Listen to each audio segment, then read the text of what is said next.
अपने बच्चों को व्यापार सिखाओ, नौकरी मत सिखाओ। बेटा नौकरी करो, बेटा नौकरी करो, बेटा पढ़ाई करो, कुछ नहीं पढ़ो।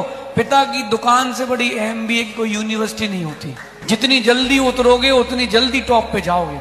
आत्मविश्वास जिसमें हो वो व्यापार करे, और जिसमें आत्मविश्वास नहीं हो वो दूसरे पर विश्वास बनाए और नौकर के जिंदगी जिए।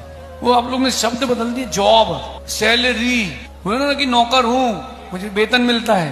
पैकेज, मेरा 20 लाख का पैकेज, काय का पैकेज हो तो नौकर। जहां व्यापार हो वहीं रहना चाहिए, और छोटा सा व्यापार क्यों नहीं हो, व्यापार ही करना चाहिए। जो जितना व्यापार करेगा वो उतना सफल होगा। और ये मत बोलना पूंजी नहीं है, आप तो 5 किलो सेव फल ले लो, बस स्टैंड पर बैठ जाओ, वही बेचो। पैसा कमाने के लिए कुछ छोटा बड़ा नहीं होता। पैसा कमा के घर आओगे, 1 रुपये भी कमाओगे तो मालिक कहलाओगे। आज का जमाना चढ़ के खेलने का है।